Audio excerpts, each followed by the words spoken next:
Okay, story on the bike. Brand new? Yeah, relatively. Ended last year. How many Ks? 2,500. Okay, so the oil is new. Shouldn't have a huge variance. This is certainly not a lava lamp at 2.5 Ks. Once it gets to 8, that's when it starts. So, how do you ride it? Recreationally, fun? Yeah, recreationally fun. I'm not a super hard rider, but I'm not a nano rider. All right, so an 85 corner is? In terms of? Your speed. Yeah. What? Oh. What's your speed? My speed? Mine's 100 to 110. Oh, yeah, all the time. It's generally 100, 110. Okay, so similar. Yeah. All right, hard breaker or not? No, medium. Medium breaker. Do you use your engine braking in preference to your front brake? I use my engine. I try to use my brakes only when I have to. I try to ride on throttle control as much as possible. So you're the same as me. Yeah. Unfortunately, I got to go this side to measure. So just bear with me on the numbers.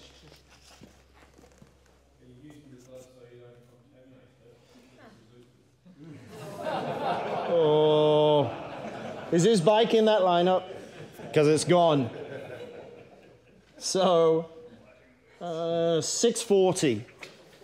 And I'll use my other tape measure for this one. Still got a volunteer. Year, make, model. What year is it? It's obvious what it is. 2022. Yeah. 22.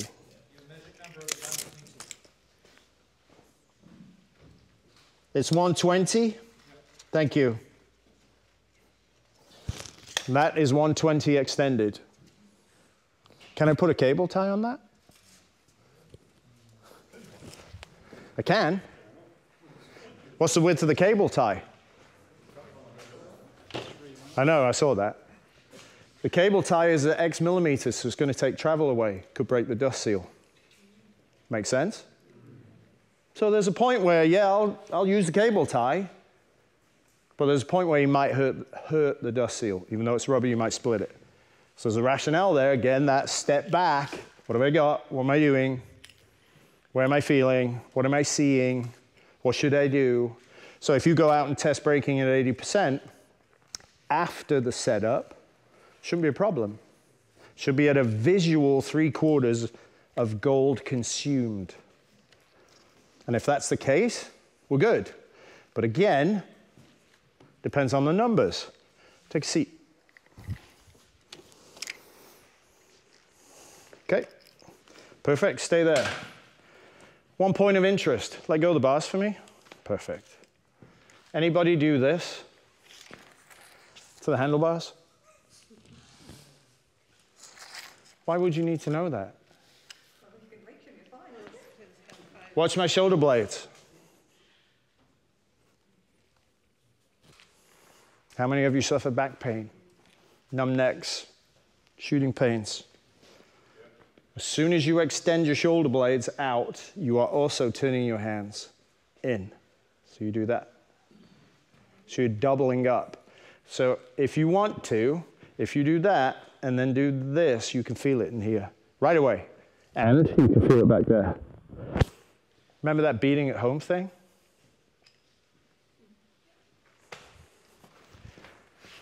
So reaching too far? Okay, put it down. Here's an easy test for you. Close your eyes, relax. This peanut gallery doesn't exist. Now, just make 2 fists, put your fist level in front of you. Don't hunt for the bar. Now, is the spine inverted the wrong way? Okay. Now, relax your arms, keep your fists. Do not hunt for the handlebars. Where do you want your hands? High, low, forward, backwards. So what am I doing with them? Just put your hands exactly where you want them. And just relax, take a minute. See, what did he do? So, if that's where you want, where do the handlebars go? Back. And it's all because of that.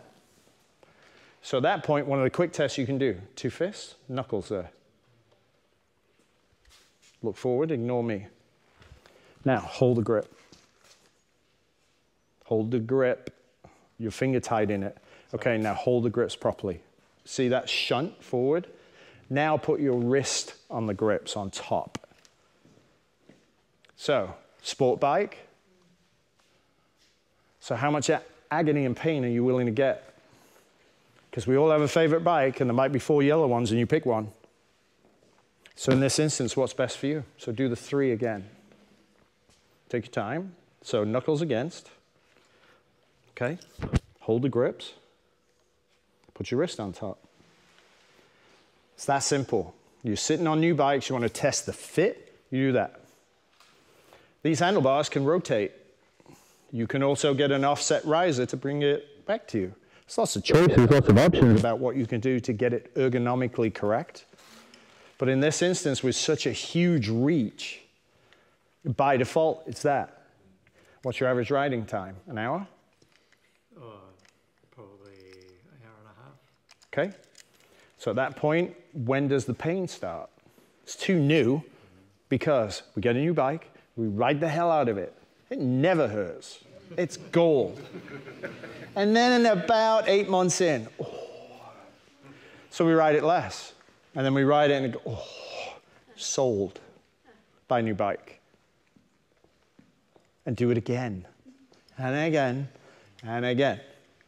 So if you fix the ergos and got yourself comfortable, our #1 enemy on the bike, aside from suspension, is fatigue. Does it make a difference with your feet position, though, with that test that you just did there? So in that instance, when you're supporting the bike, this is just looking at your shoulders, upper back angle, and how your shoulder blades, how your shoulder blades are coming apart. That's the only purpose of that test. In regards to your question, feet up. When we stand, our ankle is underneath our hip bone, period. When we sit on a bike, depending on the bike, a cruiser will have your feet in front of you. So all the stress is on your lower back. A sport bike will have your heels directly under the ball and socket joint. And any other bike that's in proximity will do the same thing. So is his ankle in line with his hip joint? Yes or no? Right, so where's the stress? Lower back and knee. Feet down for me. Because if you're here, how many of you have done that against the wall? Where does it burn? Simple stuff. You've all done it, you all know it, you've just not been directed back to that memory. So that one, if you're sitting on the bike, to be better, is it to have the feet, your ankles directly under your hip, even though you got your knees bent? Anatomically, if you can make that right, triangle, that helps. What doesn't help is that. Can't get your hand in. So the longer your inseam is, the taller your seat may need to be, depending on how much foot you can get on the ground. Can't tell you how many people fit here perfect, but end up like this. KTM 1290R, perfect example. Horse jockey. I need 30 mil on the seat. How did I figure that out? A couple of towels and some duct tape. Go for a ride. Another one, go for a ride. Another one, go for a ride. Needs to be about this. So I need this much. It needs to be high density foam. It has to have some compression, but it has to be that because it took everything out of my calf. I can't ride like that. I'm not 20. Feet don't touch the ground. It did. And I am happy, very happy on any given bike there. Just past the balls of my feet and my big toes, because I spent my whole life doing that. So I'm cool with that. Some people are cool with the ball of their foot firmly planted, that whole front pad. Others, mandatory heels down. Non-negotiable. So they buy a cruiser, because they can do that and join the sport and ride. Are there other modifications you could do yourself to make it work? So in this instance, feet up one last time. Is his calf touching his hamstring? Sounds pretty good. Okay, go ahead, feet down. Brake on, please.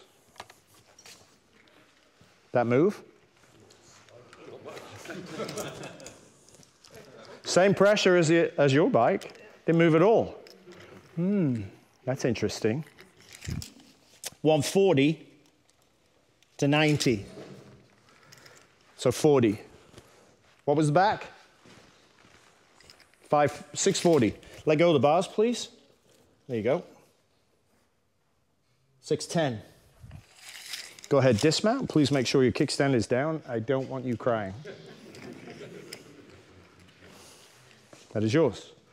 So, what's the proportional numbers? 30, 40. Pretty good.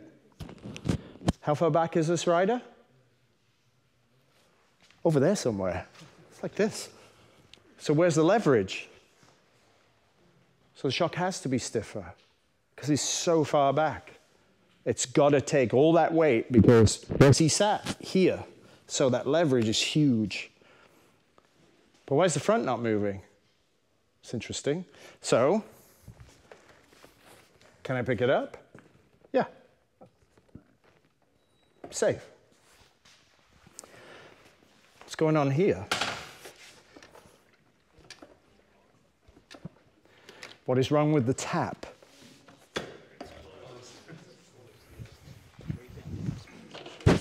It's closed. So now I'm going to open both. These are single function forks, same thing. Left is compression, right is rebound. My burning question here is, who said this is okay? Because somebody signed off on this, eh? Who? You ever asked that question? It's amazing what you get for facial expressions. I'm buying this bike. Who signed off on these settings? I got a phone call. You'll be left alone. It's like taking a tape measure into a dealership. I'm looking at a new bike. Yeah, manager just called me. Oh, okay.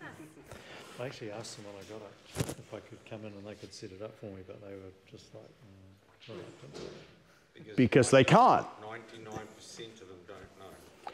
But they can't. True, but they could offer the service at 600, no, what is that, 1,000 Ks in your country, I think, for the first service, somewhere around there. They could offer it then, but new off the showroom floor, So when I was a general manager of a Yamaha store, no bike left my store without the right parts. All rolled into the finance, so it was paid off over years. And it was perfect for that individual. And at the first service, when they came back, I redid it, I reset it. Based on them, the way they rode, their ability, skill, and weight. And I reset it for them. And when they came back for the next service, I reset it again. It's quality service, value add to the customer, who then bought 3 more Yamahas. Okay, that works. But again, in terms of the industry, that is not the norm at all, because it's too hard. Oh, hello. We got some movement. Now, pass or fail. That is an epic fail. Really? I don't think you're going to hurt his feelings if you yelled fail, because he's going to want it right. So let's go high-end equipment. Let's go 3 clicks in.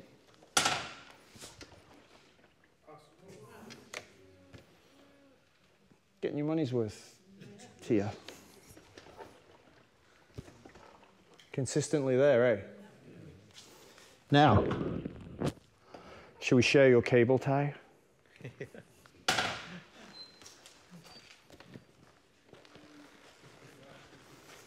How many wheelies have you been doing? Do not lie to me. Oh, yeah, sure. It was just a second gear roll-on. What does that tell you?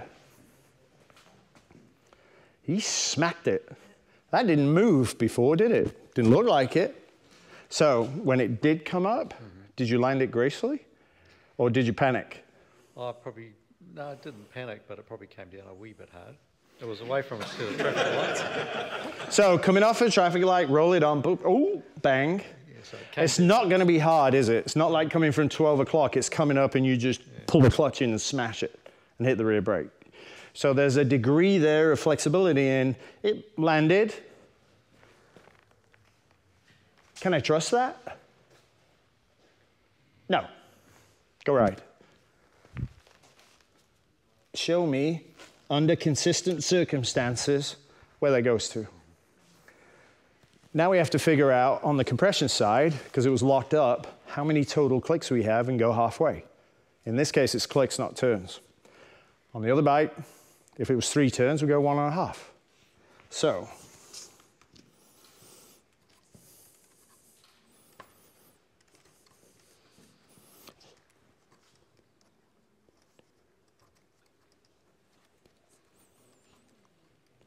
$32.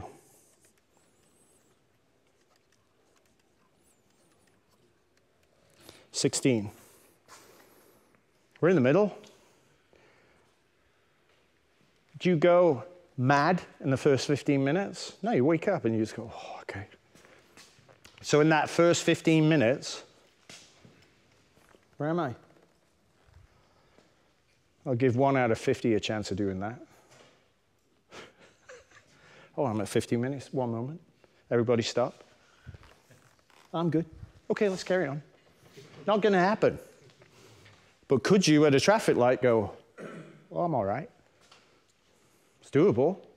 So at that point, at 15 minutes, if he's close to the bottom right out of the gate, what do? 3 right, 3 clockwise. Back in the pocket, still red.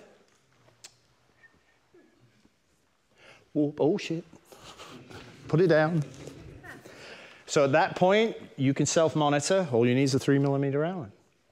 If it keeps going down and keeps going down and keeps going down, and keeps going that way, then that wasn't the right solution. Put it back halfway, and then the blue nut is going to go 3 full revolutions clockwise on both sides. Okay? Back of the bike. It's a bit slow, eh? That's almost sandwich time. Now, does that slow down or speed up at the top of the stroke? Brand new oil. Let's take some out of it.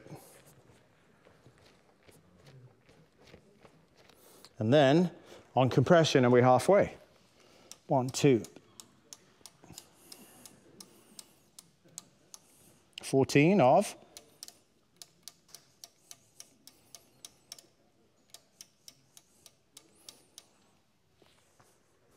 Very soft. 14 of 22. Now, on the back of the bike, was it comfortable? It can be a little bit. It's not too bad. It's not like overly hard, but it's not soft. Okay. Next question. Why is that loose? That rubber bumper's loose. How does a rubber bumper get loose? Repeated slapping. So, is there an imprint on the shock body? And the answer is yes. So the body of the shock has been kissing the bumper, which has dislodged it. So 14 isn't going to work.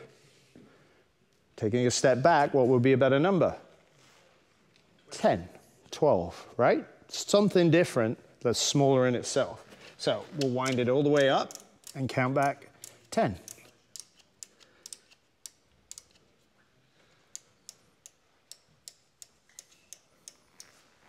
Now I can go ride it. Sometimes it hurts. We know it was too soft because it dislodged the bumper and it imprinted. Okay, well, I'm now going the right direction because I looked. Again, using my eyes critically.